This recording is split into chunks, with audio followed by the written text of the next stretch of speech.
Welcome back. You're watching Sports Tonight. We're broadcasting live from our sports center in Lagos, Nigeria. We've been talking about the just concluded Rio Olympics, and guys, we're reviewing it. We're looking at ways Nigeria can pick positives out of it. Yes, we know it wasn't the sort of expectations that we had that happened, but we understand it is what you sow that you reap. The preparations, they were not sweet, and we went to the Olympics. The guys that have been preparing, they got all the shine. But we're reminding the Ministry of Sports that we can start now, and that's what the guys were saying before we went on the break. Table tennis, they didn't do particularly well, but it was a fair experience for them. Arno Quadri made it to the quarterfinals and became the first African, come on, not just Nigeria, first African to achieve that feat at the Olympics. And Cosmos, the update is that they are not sleeping now. The federation, they are back. You see, table tennis, even before the Olympics, they were busy doing a lot of things, and in a way it rubbed off. Now they're giving attention to the junior players, and they are calling them to camp now to watch them and see where they can pick a team to go to the junior championship. Yes, certainly. I mean, the team that represents Nigeria in the 2016 ITTF World Junior Championship in South Africa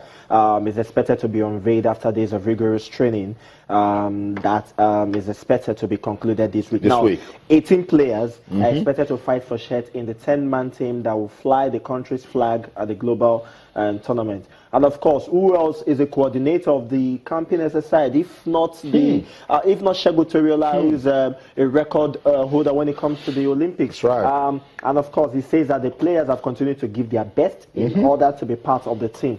I think that the finalists will be known this week. And in case nobody knows it, the invited players were part of the team that featured in the ITTF African Junior Championship in Algiers, and they qualified for the World Juniors, while outstanding players from the National Under-16 tournament also made it to the camp. So basically speaking, at the World ITTF Junior Championship in South Africa, Nigeria are not going there to count numbers. That's right. They want to make sure that they compete, and they compete with honors. Yeah, I mean, this is so sweet. 18 players have been called to camp. They will pick 10. The good thing about this is we already know some of the names. I remember Aziz Sholanke. We've been talking about Abayomi Animasha, who is a young prodigy doing very well. Amadi Ume is part of the list. Even the lady, Ayla Begon, that would look, so people are working. And in time, you see, it's even a player from the federation that is now the coordinator. Tells you that hard work pays. Yeah, I think I've spoken to Anything just about once. So anytime I speak about the table tennis, it's not as if I'm,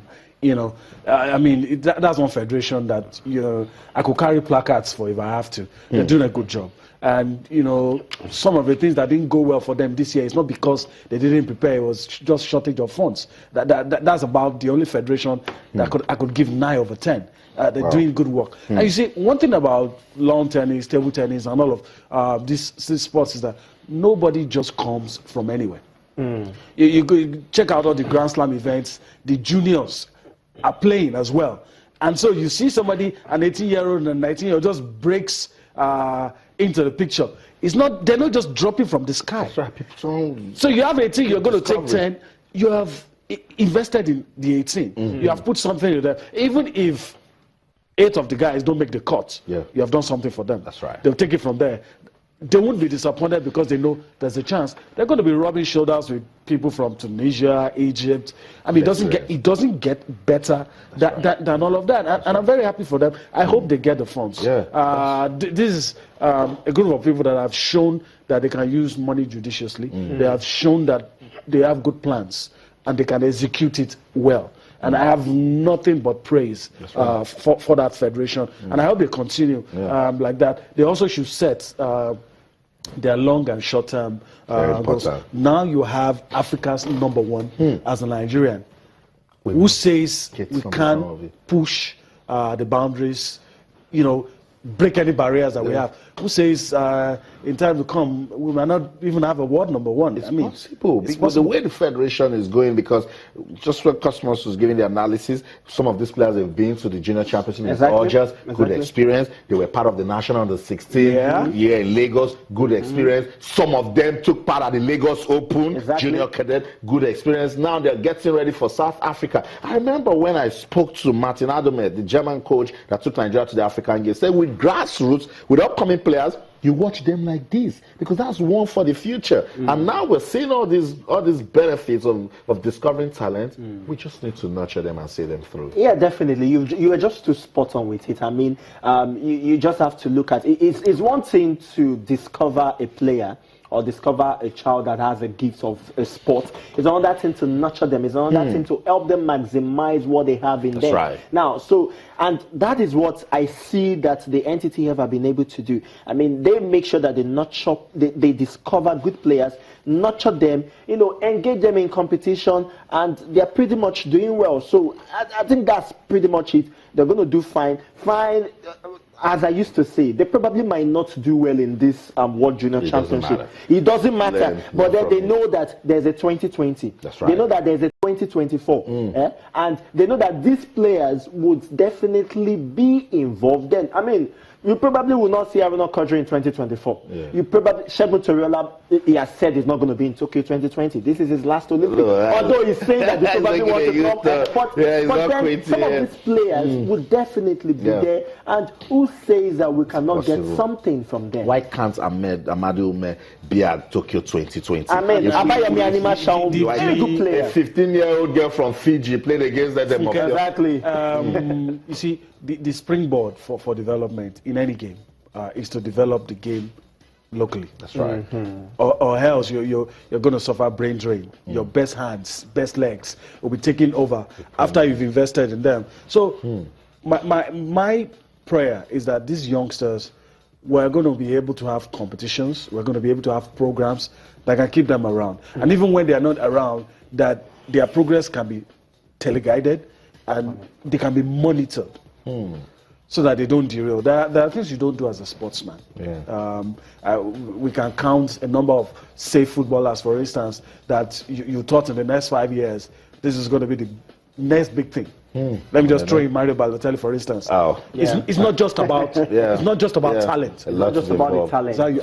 So I'm hoping that they will also be able to do that as well. I mean, customers, I totally agree with you guys, and I'm sure wherever you are watching us, you agree with some of the analysis that these analysts have been giving. You can be part of the show. Remember, on Twitter, our channels _sports, Facebook, our channels Life in Sports. At the start of the show, I told you that the Super Eagles of Nigeria, they are camped in Uyo at the moment. They're getting ready for Saturday's AFCON qualifying game against the Taifa Stars of Tanzania. There's a man that is very popular in Nigeria now. His last name is Rohr. He joined the team today. I mean, he has an opportunity to see his team. He has an opportunity to, because with Nigeria, Nigerian football fans, Mr. Rohr, they don't want to hear that they didn't qualify, so the game is not important. So Nigerian fans are explaining that you play well and win. Another advice is you have to know how to sit in front of a camera. Just know when you lose a game, don't have a defense for us. Just take whatever we throw at you. Exactly. Don't give us any explanation. And if you don't want to be in that position, please do everything. Don't lose. I know. And that's the way we are in Nigeria. But I'm just hoping that the man will fully settle in, get this player. I think he's a bit lucky. We have some blossoming talents. That can work with. That he can work with. All we need to do, it's just a shame that at the same time we have to build a team. We have crucial matches to play. No margin for mistakes. Mistakes you miss out. So I'm just hoping that while we are trying to build a team, we are also able to get results that will ensure that we are still in it. Everybody knows that the NFF is sitting on a keg of gunpowder. Nobody is going to listen to anybody who feels they can sit in front of the camera and give us reasons. I know at this point, right? Why we are not going to qualify for the World Cup. Nobody is going to listen. It's bad enough that all our male national teams will not be involved in key competitions for the next year. I pity all of us sitting here. You have to remind us. I pity all of us because I don't know what we're going to be talking about. We will be talking about Ghana, Cameroon. The show must go. But I sincerely hope, for the sake of Nigerians who invest their emotions in football, in the senior national team, that we will qualify. I know. Cosmos, beyond just even this Tanzania game, Nigerian football fans, they want to see a style. Super Eagles must start playing with a style. They want to see hunger. They want to see determination. Rohr has a lot of work to do. He needs to build a team that the people will accept. Yes, certainly. I mean, Rohr is coming from a country where they had to restructure the style, the way they play. I'm talking about Germany. I mean, after the Euros 2004, they had to decide that, okay, this is how I want to play, and they worked on it, and today is paying off for them. So it's bad enough that in this country we've played in the Brazilian way. I'm talking about Otto's Gloria 1978 to 84. We've played in the Dutch way from the 90s, and right now we cannot find ourselves. So right now, I think what he should do is, work with the technical director of the Nigeria Football Federation, Bitrus Birang, and try as much as possible to, build a team with a particular style. Nigeria wants to see good football. Yeah, want to see good football, want to win where it's not just about winning. I mean, a certain Amadou Shuaibu, may God rest his soul. Yeah. When he was the coach of Nigeria, I'm talking between 2008 and 2010, he was pretty much winning, but he was winning in a very hard way, and people were criticizing him because the team weren't playing well. So we need a team that can play well, play good football, and at the same time win. It's not just about winning, it's not just about playing well. The team must blend well. So he knows that he has his job cut out for him. He knows that, and this is not Burkina Faso, this is not Niger, where and you can't just train the towel here. In this country, as he has said, if you do not do well, we'll give you the stick. Our football is in a state of emergency, Mr. Rohr, and that's what they're trying to tell you. Whether or not Nigeria is playing for nothing in that game against Tanzania, the people want to see promising football. I'll just go to Twitter and I'll take this message and then we'll go on with the show. Alex Majomi says, please, I would like to know how many players are in camp for now. Alex, we have about 20 players trained today in Uyo under the supervision of the new tech advisor. Of course, the skipper, John Michael Obi, is in camp. Assistant captain Ahmed Musa is also there. We have goalkeepers Emmanuel Daniel and Ikechukwu is there. Musa Mohammed is in camp. Chidozie Awaziem Abdullahi Shehu is also in camp. So 20 players are in camp for now. You know what? We'll go on a quick break now. When we come back, we will continue our discussion on okay, we will stay with this discussion. Let's go to Uyo. Let's still stay in Uyo, find out what's going on. We told you Kelechi Iheanacho is also in camp. That's some heartwarming news. Victor Moses is there also, but Johnny Alo and Victor Osimhen. Yeah, I mean, no doubt we have quality. And you said it, good quality, not just quality for the future that this guy needs to work with, nurture them, and then transform our football. Yeah. Hopefully everything turns out the way we expect. Have a good crop of players waiting to show the world what they can do. Yeah. Okay, while we're busy talking about Gernot Rohr, the Minister for Youth and Sports in Nigeria says he doesn't know anything about the appointment of the new technical advisor, issues, drama in Nigerian football. Let's listen to Barrister Solomon Dalog. When we come back, we'll talk some more. Stay. Are we going for foreign coach or local coach? I think you need to update your online news, because we have a German-born coach appointed, but not officially to me anyway, because I'm reading it. I'm reading it online. They will also present him officially if they have concluded all requirements of engaging him.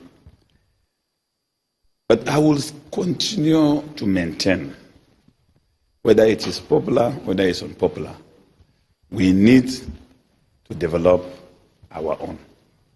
There is no better way of making progress but to develop our own. It will help us. Thank you. And for the foreign coach, I wish him the best. We look forward to a very good and a robust working relationship. Minister for Youth and Sports in Nigeria, Solomon Dalong.